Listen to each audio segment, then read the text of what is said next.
안녕하세요. 반갑습니다. 함다의 자매님은 좀 뒤로 이동해 주세요. 얼굴이 안 보여요.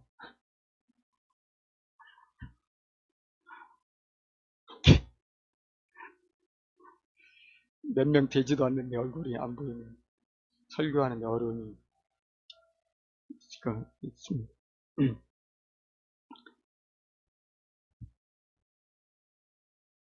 오늘 그 사람이라는 제목을 가지고 하나님께서 에레미야서를 통해 우리에게 주시는 그 말씀을 듣겠습니다. 여러분, 이 그 사람은 어떤 사람일까요? 이 그 사람, 오늘 본문에 두 사람이 나옵니다. 첫 번째 그 사람이 있고 두 번째 그 사람이 있습니다. 그때 그 사람은 누구였는지 5절에 보면 여호와께서 이와 같이 말씀하시니라. 무릇 사람을 믿으며 육신으로 그의 힘을 삼고 마음이 여호와에서 떠난 그 사람은 저주를 받을 것이라. 첫 번째 나오는 그 사람은 그 마음이 하나님을 떠난 사람입니다. 하나님을 떠나서 그 마음이 어디로 가 있습니까? 사람에게 가 있다. 사람을 믿는다, 이렇게 얘기하고 있습니다. 사람을 믿는다는 것은 우리가 흔히 말하는 사람을 안 믿으면 누구를 믿냐? 사람을 신뢰해야지. 그런 의미에서 믿는다가 아니고 하나님 자리에 사람을 둔다는 겁니다. 하나님을 모든 피조물이라면 창조주를 믿고 의지해야 되는데 그렇게 안 하고 그 자리에 사람을 두고 사람을 따르고 사람을 숭배하고 사람을 의지한다는 우상 숭배죠. 또 이 사람은 육신으로 그의 힘을 삼는 사람입니다. 육신의 힘이죠. 여호와는 나의 힘이시다. 여호와는 나의 산성이시다. 여호와는 나의 피난처시다. 이게 아니라 육신의 힘이 나에게 피할 바위가 되고 피난처가 되고. 육신의 힘은 뭡니까? 세속적인 힘이죠. 돈의 힘입니다. 권력의 힘입니다. 명예의 힘입니다. 그걸 하나님 대신에 의지하는 거예요.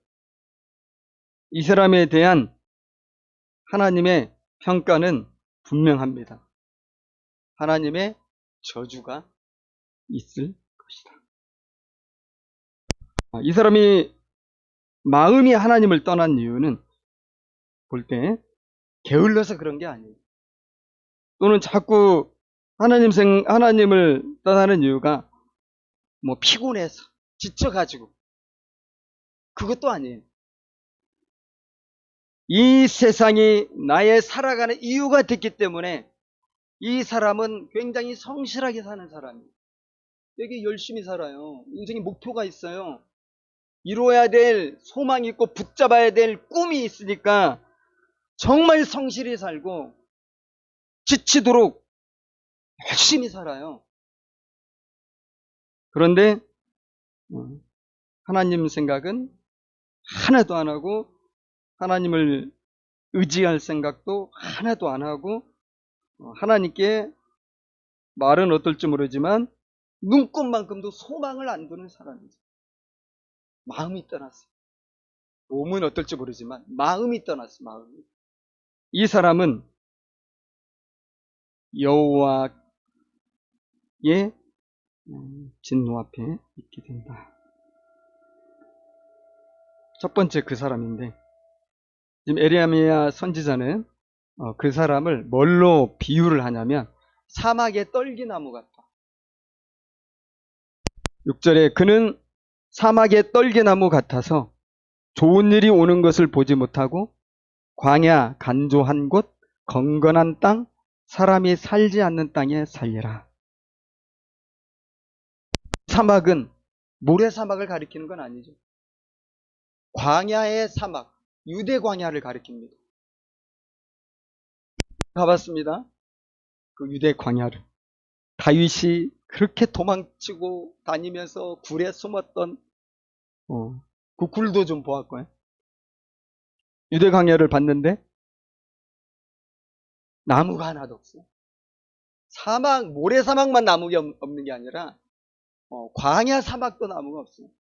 거기에 있는 것은 굉장히 낮게 떠가지고 힘있게 열을 뿜어내는 뜨거운 태양밖에 없어요. 그러니까 다 말라 죽는 거죠. 가끔씩 떨기나무 있어요. 가시나무. 근데 너무 햇빛이 쬐면은 뿌리조차 말라버려요. 그래서 광야에 무더운 바람이 불 때 그냥 굴러다닙니다. 이 사막의 떨기나무가 보여주는 모습인데요. 이렇게 될 수밖에 없는 이유는 광야는 간조한 곳이다. 이 간조한 곳이라는 것은 건조한 곳이 아니에요. 간조한 곳. 짜다는 말입니다. 모든 H2O가 다 증발되기 때문에 그곳에 하얀 소금기만 남아있습니다. 그래서 사람이 살 수 없는 땅이에요. 사람이 살지 않는 땅에. 그런데 이 사람은 거기서 사는 게 운명이에요.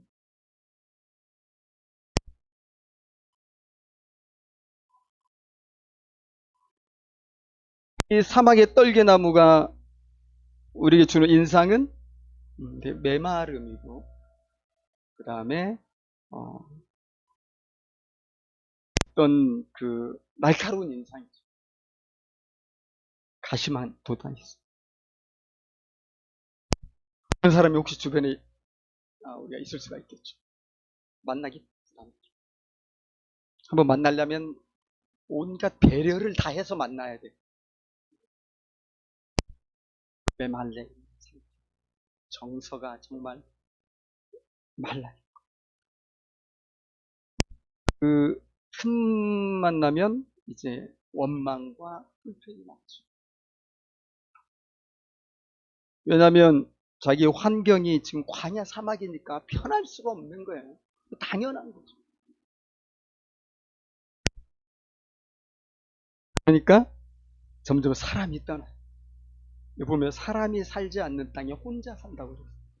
그래서 광야의 사막에 있는 떨기나무는 그 특징이 뭐냐면 외로워요. 고독합니다. 아무도 뭐 쳐다보지도 않고 옆에서 누가 동무도 되어주지 않고, 그리고 비참한 고독 가운데서 그렇게 씨름하다가 죽는 것이 사막의 떨기나무 같은 그런 인생인데, 그것에 대한 그 비유를 11절에서 또 하고 있습니다. 불의로 치부하는 자는 자고새가 낳지 아니한 알을 품은 같아서 그의 중년에 그것이 떠나겠고 마침내 어리석은 자가 되리라. 이 자고새는 성경의 표현대로 다른 새들의 알을 품어요. 그건 뭘 의미하냐면 탐욕이고 또 욕망이죠. 결국 내 것이 될 수가 없는데 내 것을 삼으려고 몸부림을 치는 거죠. 그래서 그 따뜻한 체온으로 알을 정성껏 품기 때문에 부화하죠. 다른 알이긴 하지만 엄마 품인가 보다 하고 딱 부화를 하는데, 그리고 자고새는 이제 계속 먹을 거 물어다 주기 때문에 쑥쑥 자라죠. 이제 힘있게 날아갈 때가 되면은 우리 엄마 아닌 것을 알고 미련 없이 그 둥지를 떠나고 그 품을 떠나게 될 때 이 자고새는 여러분 얼마나 허무하겠습니까? 내 모든 것을 쏟아 부어서 먹이고 입히고 양육했는데 자기가 힘이 생기니까, 그리고 나는 이제 약해지고 있는데 떠나봐. 그럴 때 우리에게 드는 생각이 뭡니까? 인생이 뭐냐. 빈둥지 증후군이라는 거 들어봤죠? 주로 이제 중년의 그 여성에게 해당되는 말이거든요. 열심히 자녀를 키워가지고 먹이고 입히고 재우고 진자리 마른자리 알아내면서, 그래서 어른이 되었는데 이제 이 아이들이 다 출가하는 거예요.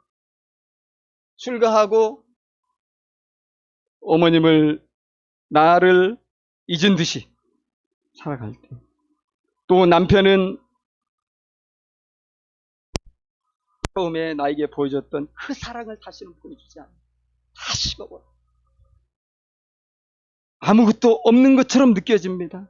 이거 완전 빈둥지구나. 인생이 너무 허무하다. 남자들도 마찬가지죠. 직장에서 은퇴하고 나면 갑자기 빈둥지 증후군이 찾아오는 거예요. 심한 우울과 고독이 밤새 괴롭히는 거죠. 또 던지는 질문이 그겁니다. 인생이 도대체 중년에 다 떠나가고 노년에는 지독한 고독 속에서 어느 요양원에 누워있다가 인생을 마치는 이런 일들이 사실은 여러분 남의 일 아니잖아요. 우리 주변에 얼마나 그런 일들이 많아요.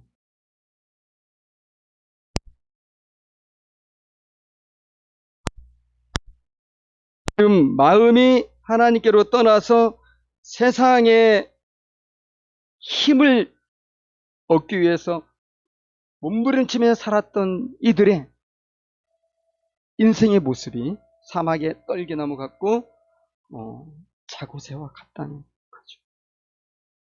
이것이 오늘 본문에서 얘기한 첫 번째 그 사람. 자, 이것이 우리의 인생의 전부라면 너무 슬플 텐데 비관주의적 인생관을 가질 수밖에 없잖아요. 우리 전도서에서 뭐 헛되며 헛되니 헛되고 헛되도다. 이게 막 절로 나올 수밖에 없잖아요. 근데 너무 감사한 게 뭐예요? 아, 다른 인생도 있더라. 역시 그 인생이에요. 두 번째 그 인생. 그 사람. 7절. 그러나 무릇 여호와를 의지하며 여호와를 의뢰하는 그 사람은 어떻다고요? 복을 받을 것이라. 너무나 선명하게 대조가 됩니다. 그 마음이 하나님을 떠나서 세상을 향해 있고 세상과 딱 붙어 있는 사람은 너무나 뻔해. 인생이 우리 다 그릴 수 있어. 그러니까 우리 인생의 조상들이 다 그렇게 살아온 거 우리 알잖아요. 그리고 그렇게 살다 죽을 거 우리 알거든요.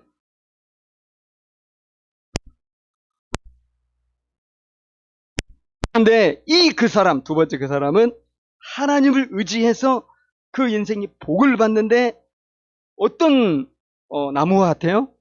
첫 번째 나무는 사막의 떨기나무였다면 두 번째 나무는 물가에 심어진 나무와 같다. 우리 잠깐 상상만 해도 되게 얼굴이 여러분 미소 지어지지 않습니까?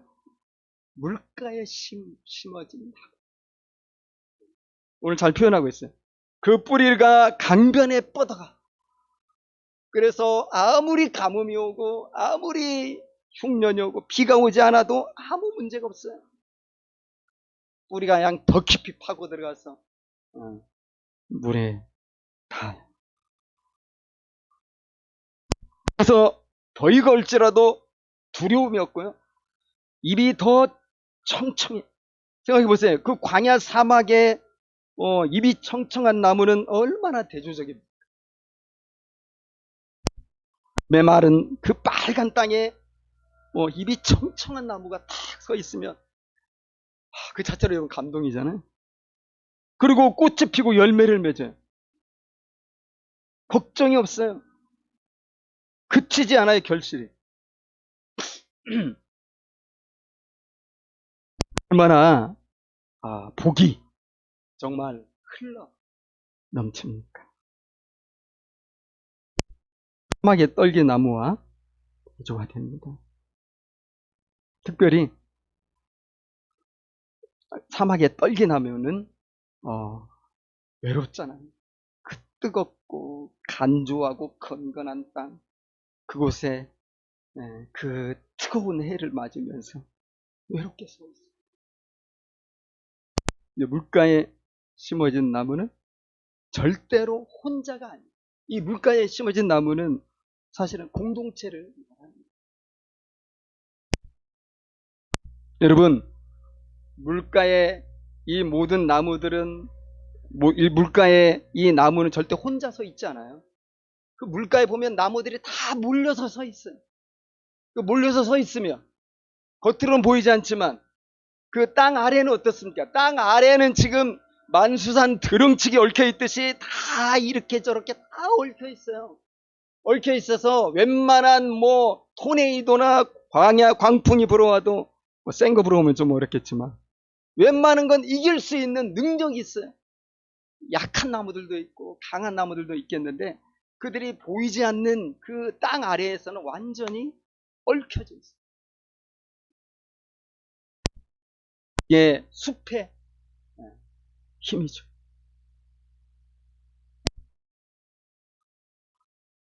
그래서 물가에 심어진 나무는 걱정할 거 없다. 행복하면 돼.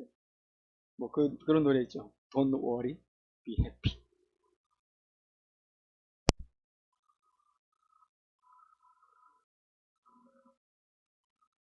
자, 우리들은 어떤 나무와 같은 인생입니까? 이 두 나무에 공통점이 있습니다. 그것은 그들이 처한 환경, 그들이 처한 세상에 그것은 뜨거운 태양이 장렬하는 유다 광야에 떨기나무도 그곳에 있고요. 이 냇가 심은 나무도 거기에 있어요. 똑같은 태양의 그 열기를 지금 받고 있어요. 그런데 운명이 완전 달라. 하나는 비참한 사막의 떨기나무입니다. 하나는 너무나 행복한 물가에 심은 나무. 무슨 차이입니까? 이 뜨거운 장렬한 태양이 여러분 의미하는 게 뭡니까? 인생의 시련이죠. 우리 지난 시간에는 제가 인생은 고난의 바다에 대해 바다라는 걸 말씀드렸는데 끊임없이 파도가 몰아치는 것처럼 또 다른 비유는 인생은 뭐냐? 유다의 광야와 같아요. 이 태양이 장렬하는데 그 태양은 해를 끼치는 태양이에요. 그 여선이 비수처럼 꽂힙니다. 모든 피조물에. 그래서 존재할 수가 없는 거죠. 그런 태양과 같은 것이 바로 건강의 문제고 또 경제의 문제고 또 인간관계의 문제고 또 자녀들과 부모님과 가족들의 어려움이고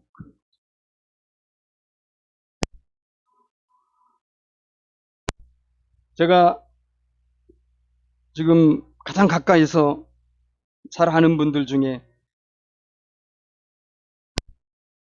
암에 걸려서 고생한 분들이 보니까 한 4명 정도나 돼요.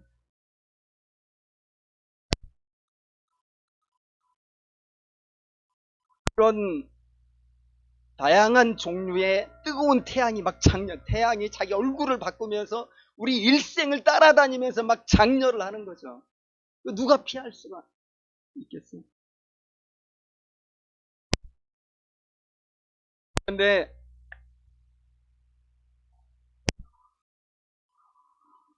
그런 점, 그 한 가지가 있는데 마음이 다르다는 거예요.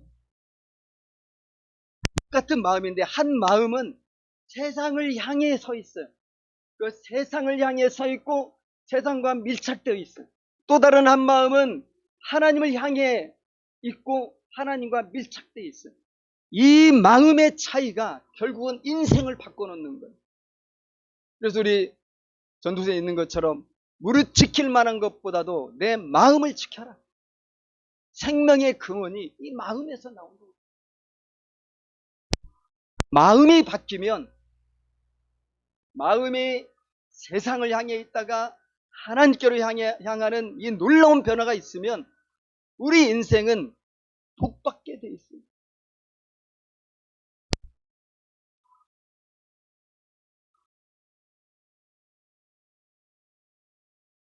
뭐 어떻게 하면 이 마음을 바꿀 수 있을까요?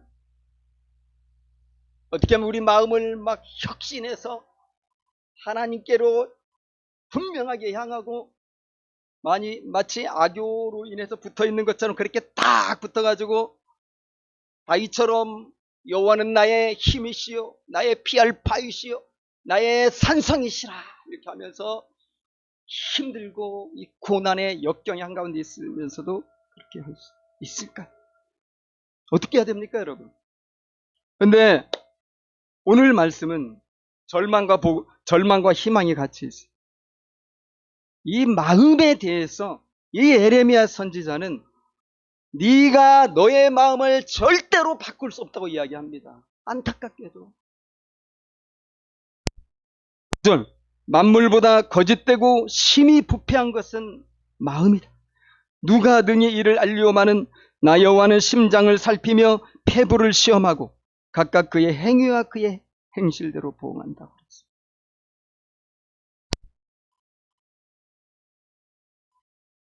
아무도 인간의 마음이 어떤 건지 몰라요. 그런데 이 마음을 제대로 아는 분은 하나님이시죠. 10절에 하나님은 우리를 심판해야 되기 때문에 마음의 중심을 꿰뚫어 보시는 분이에요. 아무도 못하는데 하나님만 이걸 하시고, 나 여호와는 심장을 살핀다. 살핀다는 서치잖아요. 그래서 깜깜한 밤에 자동차 이 라이트 딱 키면은 모든 이 어두웠던 부분이 밝게 쫙 드러나잖아요. 그겁니다. 하나님이 심장을 살핀다 그랬는데, 이 심장은 위에 마음이라는 표현이 있죠. 9절에 이 마음과 심장이 같은 단어예요. 한글로만 이렇게 다른 단어로 바꿔놨지만 히브리어는 내부라는 단어입니다. 그래서 하나님은 우리의 마음을 낱낱이 살피고요, 폐부를 시험하고, 폐부는 콩팥인데 이 콩팥은 그 당시 감정의 좌소라고 그렇게 여겼어요. 그래서 하나님은 우리의 마음의 이 모든 구석구석 은밀한 부분까지 완벽하게 살피시고, 우리 감정, 우리의 이 모든 부분들까지도 완벽하게 아시는 분이시다. 그래서 그것을 따라서 사람을 심판한다. 누가 피하겠어요? 근데 하나님 보시니까 어때요? 와, 내가 만물을 지었지만 야, 너희들 마음보다 거짓된 건 세상에 없다. 너희들 마음보다 이 세상에 썩은 것은 없구나. 이게 하나님이 선언하시는 거예요. 만물보다 거짓되고 심히 부패한 것이 너희들의 마음이다. 이 거짓되다는 것은 속인다는 것이죠. 이 마음은 다른 사람을 속입니다. 끝없이. 뭐 좋든 싫든 뭐 선하든 악하든 우리는 여러 가지 핑계를 대죠. 뭐 선한 뭐 거짓말이 하지만은 어쨌든 이 마음이라는 것은 항상 거짓을 이야기해요. 심지어는 자기도 속여요. 뭐 내가 내 마음 모르겠어. 우리 뭐 흔히 하는 말 아니에요? 내가 내 마음을 알 수가 없어요. 내가 아침에 이랬는데 오후에는 이러고 또 저녁엔 또 저러고, 도대체 내 마음이 뭐냐 이게. 나도 내 마음 몰라. 자기를 속입니다, 마음이. 그리고 이건 심히 부패했다고 그러는데, 부패했다는 것은 고칠 수 없다는 거예요. 수술 불가, 우리 마음. 결국 여러분 무슨 말이에요? 우리 인생은 사막에 그 말라 비틀어져 그냥 혼자 외롭게 서 있다가 뿌리째 뽑혀가지고 바람에 뒹굴어 다니게 되는 이런 인생이 사실은 우리가 타고난 인생이라는 거예요. 우리가 엄마 뱃속에서 수정이 돼가지고 이 갓난아기로 태어날 그 순간부터 우리는 이미 사막의 떨기나무 인생으로 이 땅에 오게 된 겁니다. 믿으십니까? 로마서 3장, 로마서 6장 23절에서 뭐라고 했습니까? 죄의 삭은 사망이라고 그랬어요. 모든 사람이 죄를 범하였음에 하나님의 영광에 이룰 수 없다고 그랬어요. 우리는 엄마 뱃속에서부터 나올 때 하게 떨개나무 인생, 자고새 인생으로 태어났어요. 세상을 바라보게 되어 있어요. 세상과 밀착되어서 세상에서 안전을 도모하기 위해서 성실하게 살 수밖에 없는 게 모든 인생들이. 그러다가 독으로 가름하는 거죠.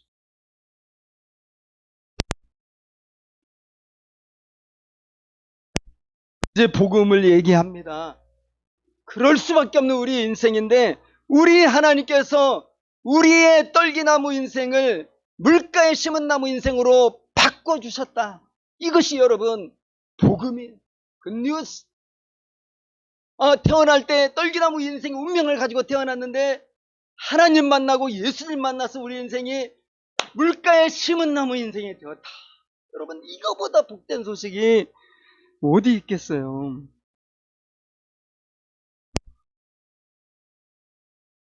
물가에 심은 나무는 여러분 어떤 나무입니까? 사막의 떨기나무는 우리는 딱 이해가 되잖아요. 상상도 되고. 물가에 심은 나무는 어떤 나무일까? 이것이 복음의 핵심이에요. 물가에 심어진 나무. 심어졌다. 스스로 태어난 나무가 아니에요. 여러분 이스라엘 광야에 여러분도 한번 가보시기 바랍니다. 제가 정말 좋은 선교단체에서 간자 생활을 오래 해가지고 많은 나라들을 가봤어요. 터키도 제가 선교를 정말 잘 다녀왔고요. 이스라엘, 요르단 이쪽 해가지고 선교를 또 잘 다녀왔거든요.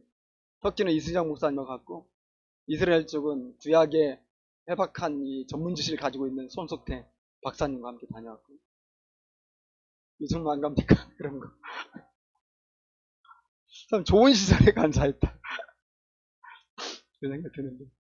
우리 한 10주년쯤 이렇게 해가지고 이스라엘 선교순례 한번 준비해가지고 가면 어떨까요? 애들도 좀 다 데리고 이제 좀 큰 애들. 지난 시간에도 제가 갈릴리 이야기 했잖아요. 갈릴리 호수. 이게 눈에 보는 거, 그 다음에 광야 체험하는 거, 이게 성경 이해에 굉장히 큰 도움이 됩니다. 다윗이 막 도망 다녔던 그 광야를 우리가 가는 거예요. 그리고 예수님이 행하셨던 그 가나의 혼인잔치 거기서 가서 포도주도 이렇게 마실 수 있고, 그다음에 갈릴리 바다 배 타고 이렇게 직접 가기도 하고, 베드로가 그때 당시 잡았다고 하는 베드로 고기도 우리가 생선구이해서 먹을 수 있고, 그 생선 이름이 베드로 피쉬예요. 상술이죠. 어쨌든 근데 맞는 것 같아요. 베드로가 옛날에 잡았던 그 고기가 지금도 산다 이거지. 성지순례 한번 다녀오면 성경 이해에 큰 도움이 될 거라 생각이 드는데요. 이게 유대 광야에 이렇게 가게 되면 나무들이 있습니다. 없는 거 아니죠. 어디 있냐 아까 말씀드린 대로 요단강 강가에 보면 나무들이 아주 많이 자라고 있어요. 근데 요단강도 많이 약해져가지고 지금 무슨 개울물 같아. 예전에 세례 요한이 막 수많은 사람들 올 때 거기서 세례줬다 그러는데 그때 요단강보다는 지류가 굉장히 작아져가지고 무슨 개울물처럼 느껴져. 처음에 놀라서 이게 요단강이야? 무슨 한국의 또랑물 같네? 이런 생각이 들었었는데 그 근처는 그래도 물이 있으니까 나무들이 많이 자라요. 또 갈릴리 호수 주변에 당연히 나무들이 있고, 또 와디라고 하는 1년에 비가 많이 오지 않죠. 어쩌다 한 번씩 올 때 이제 비가 오면은 계곡이 생기거든요. 물길이. 그걸 이제 와디라고 그러고 평상시에는 말라 있어요. 그런데 그 이제 물길이 이렇게 생기고 물이 지나다닐 때 이제 생명체들이 자라는 거죠. 근데 그때 살아남은 나무들이 이제 또 다음 이 비가 오기를 바라면서 서 있어요. 그런 나무들이. 그러니까 갈릴리 호수나 요단강가에 이렇게 거기서 자라는 나무들은 진짜 천운이죠. 와, 진짜 운 좋다. 어떻게 거기서 씨앗을 내고 뿌리를 내려가지고 거기서 살 수 있었을까? 무슨 금수저 같아요. 태어났는데 요단강 가까이. 태어났는데 갈릴리 호수. 얼마나 좋다. 태어났는데 유대 광야 뜨거운 떼약볕이 내리는 한복판. 그냥 바로 죽어버리죠 뭐. 근데 심어졌다.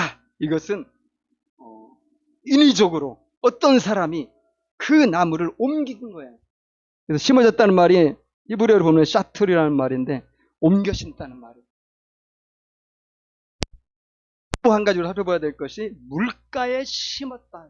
물가는 그럼 어디냐? 여기에 대한 해석은 분분할 수 있지만 제가 믿고 따르고 싶은 해석은 이 물가가 사실 시편 1편 3절에도 나오죠. 시냇가에 심은 나무는 시절을 쫓아 과실을 맺은 같이 범사에 형통한다. 그래서 시냇가에 심은 나무 이게 나오죠. 그 시내가 뭐냐? 그것은 인공적으로 만든 시내라는 거예요. 수로, 그리고 연결된 저수지. 유다는 70% 이상이 광야 사막이에요. 거기서 좀 살려면은 물을 인위적으로 가두거나 물을 공급할 수 있도록 어떤 이 조치를 하지 않으면 살 수가 없는 나라잖아요. 당연히 이런 관계라든지 이런 것이 엄청 발달하게 되죠. 오늘날 이스라엘이 농업의 완전 선진국가거든요. 이스라엘, 여러분 잘 알죠? 키부츠라는 집단 농장. 이게 수백 개가 넘어요. 그 좁은 땅에.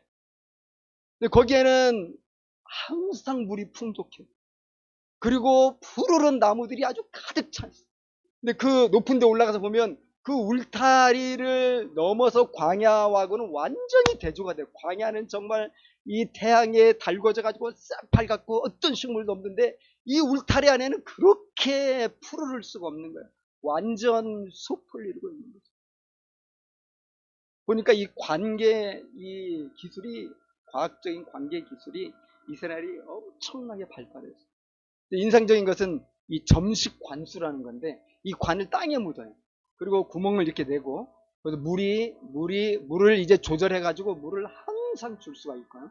물만 넣는 게 아니라, 이 각 식물에 필요한 영양분도 다 이렇게 배합을 해가지고 같이 묻어. 그걸 묻어, 살짝 그걸 덮어놓고. 그렇게 하기 때문에 이 뜨거운 사막이 한가운데 있는 이스라엘이지만 이 농업이 그렇게 발달하고 수많은 이 농생산품을 수출을 하고요. 그리고 이 관계, 이 기술 또 수출을 하고요.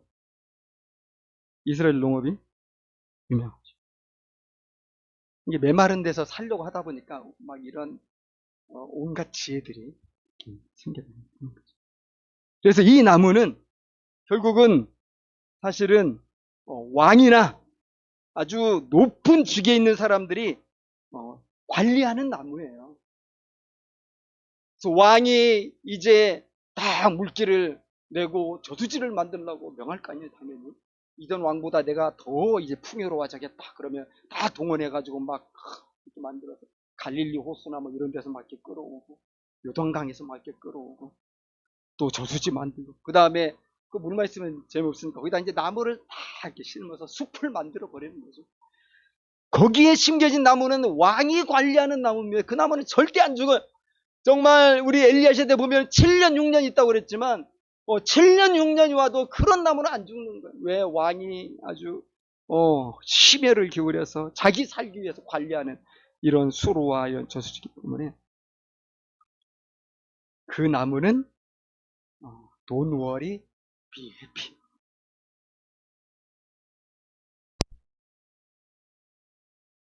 근데 그것이 바로 그리스도인의 인생이다. 이렇게 성경은 우리에게 얘기해주고 있습니다. 네 인생이 뭐냐? 너는 절대로 사막에 떨기나무 같고 자고새 같아서 결국은 열심히 살지만 나중에는 아무것도 없는 비참한 인생. No! 그런 인생 네 인생 아니야. 네 인생은 여호와께서 생명수확 물가에 심은 시냇가에 심은 나무 인생이고, 시절을 쫓아 과실을 맺고 입이 푸르고 청청한 이런 나무가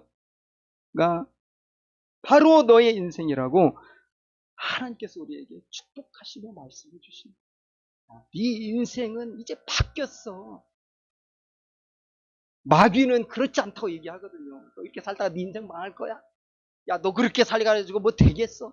그렇게 정말 취직도 못하고 그렇게 가난하고 이게 결혼하기도 그렇게 힘들어 해가지고 네 인생 어떻게 되겠니? 마귀는 자꾸 우리의 이 불행한 미래를 자꾸 믿음으로 바라보게 이게 역사하고, 또 온갖 이제 불의한 일을 계획하도록 역사하죠. 왜냐하면 이렇게 살다 망할 것 같으니까 자꾸 꼼수를 부리는 인생을 살게 되는 거예요. 그런데 그것에 속지 말라는 것입니다. 여러분, 우리 하나님께서 우리의 운명을 바꿔주시기 위해서 예수를 보내주셨죠.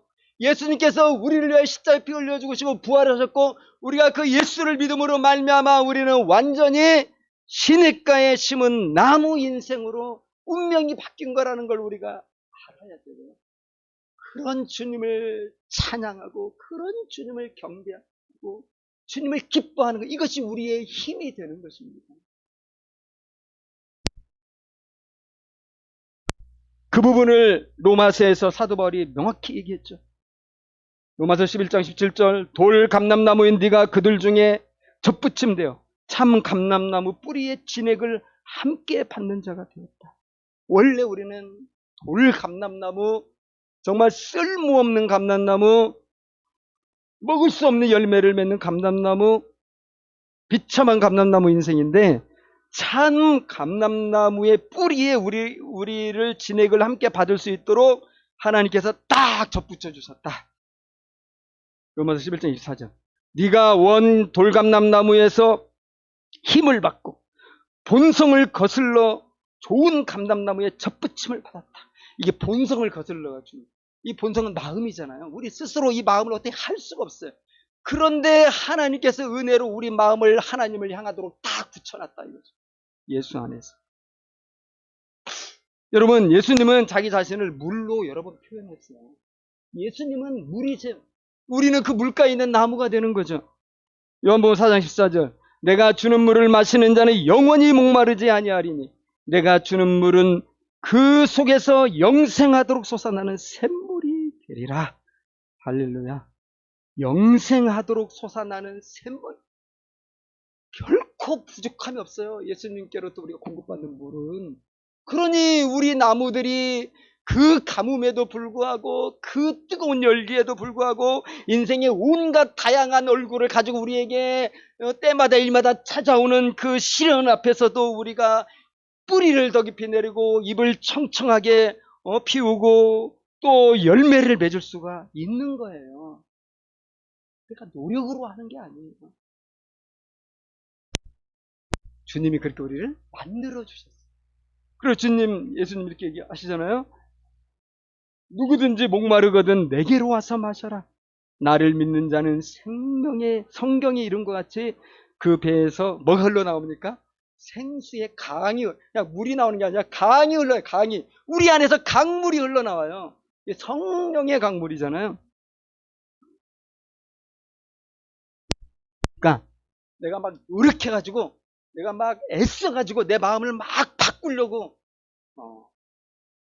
할 필요가 없어요. 바꿀 수 없어요. 오직 하나님만이 우리 마음을 주권적으로 이렇게 바꿔주시고 우리를 복주시기 위해서. 그럼 우리가 할 일은 뭘까요? 그것은 순종하는 것. 여러분, 물가에 심겨진 나무지만은 다 똑같겠어요? 열매 맺는 것도 다르겠죠. 뿌리가 내려가는 것도 다르겠죠. 어떤 나무는 물가에 있지만은 조금 열매를 맺을 수 있어요. 어떤 나무는 물가에 있으면서 정말 그렇게 맺을 수 없을 만큼 정말 넘치도록 맺어가지고 많은 사람들에게 열매를 나눠주고 기쁨이 될 수도 있어요. 그 조그만 열매를 맺었지만 그도 물가에 심는 나무는 분명한 거예요. 근데 그것은 결국 순종의 여부입니다.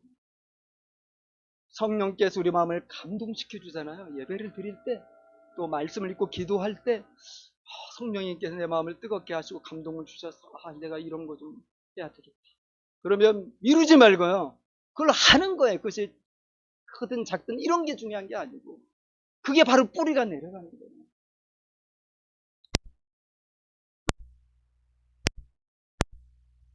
일단 우리는 두려워하거나 걱정할 필요가 없어요. 낮의 해와 밤의 달이 우리 상치 못해요. 왜냐하면 우리는 사막의 떨기나무 아니거든요. 보호받고 관리받고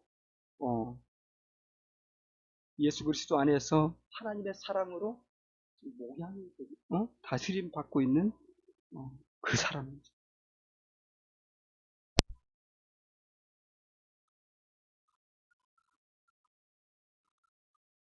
그 사람의 말년은 되게 아름답다고 성경에 써 있어요. 시편 92편 12절에서 14절이 참 와닿는데, 의인은 종려나무같이 번성하며 레바논의 백향목같이 번성하리로다. 이는 여호와의 집에 심겼으니요. 번성하는 이유가 그거예요. 심겼다는 거예요. 여호와의 집에. 우리 하나님의 뜰 안에서 번성하리로다. 그는 늙어도 여전히 결실하며 진액이 풍족하고 빛이 청정하다. 그래서 저는 늙는 게 두렵지 않아요. 뭐 해놓은 건 없지만은, 왜냐하면 이렇게 여호와의 집에 심긴 나무기 때문에 늙어도 여전히 결실할 걸 믿고, 진액이 약해지는 게 아니라 풍족하고 빛이 희미해지는 게 아니라 더욱 청정한 노년이 올 것을 저는 믿고 있고, 저는 점점 나아지는 것을 저는 믿음으로 소망하고 있는 거죠. 여러분, 이런 시냇가의 이 물가에 심겨진 나무 인생에 대한 좋은 성경적인 예가 있어요. 여러분 누구 떠오릅니까? 요셉입니다. 창세기 49장에 보면은 야곱이 이제 죽으면서 마지막 유언적으로 12아들을 축복하는 장면이 나오잖아요. 안수하고 축복. 그리고 우리 복음성 가사에 야곱의 축복이라고 있잖아요. 거기서 요셉을 축복할 때 그 축복의 말이 참 오늘 말씀과 딱 맞아떨어져요. 보통 예언적인 축복이니까 이렇게 되리라, 이렇게 될 것이다, 뭐 이런 건데, 다른 이 아들들 보면 거의 그런 식인데, 요셉은 일단 과거형으로부터 시작해. 지금 이 과거를 돌아본다는 거죠. 이렇게 얘기합니다. 요셉은 무성한 가지, 곧 샘 곁에 무성한 가지라.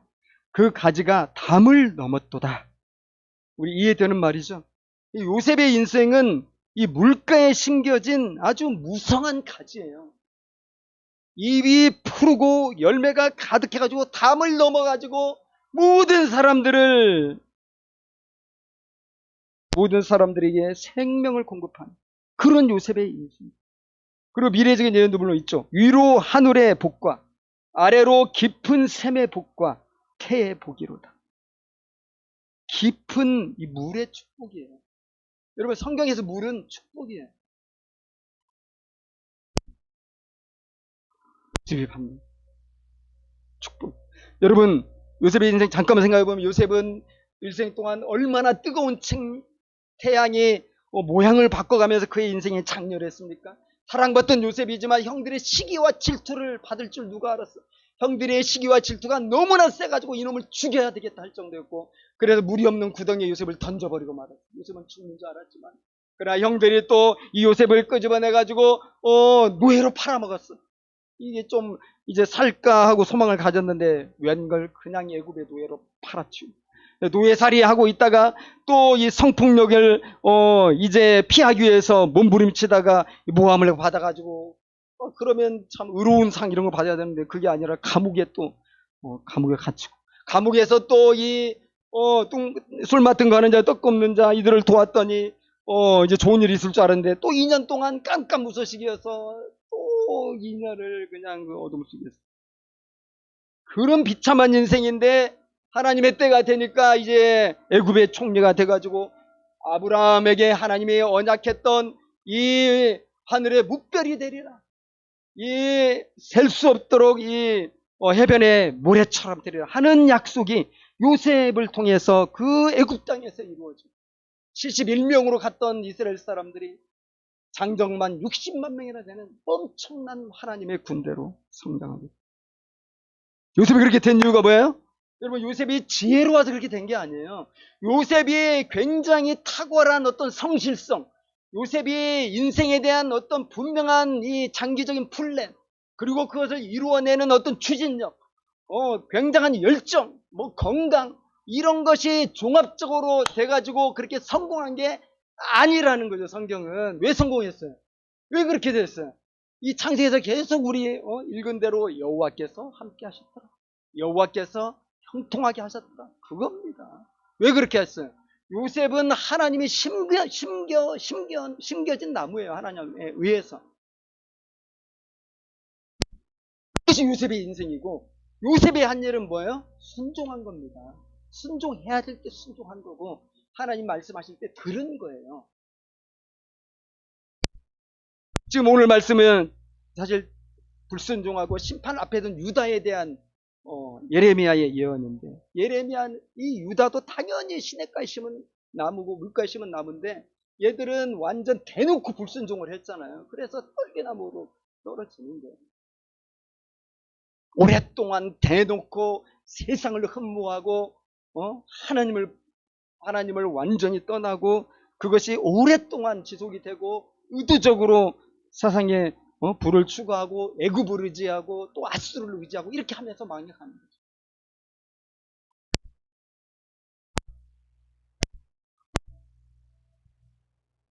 오늘 말씀이 우리에게 하나님의 큰 위로가 되고 또 우리에게 소망을 주는 그런 말씀이 될 수 있기를 바랍니다. 우리 다 같이 기도하겠습니다. 우리가 아무리 부족하고 또 아무리 힘들어도 여러분 우리는 사막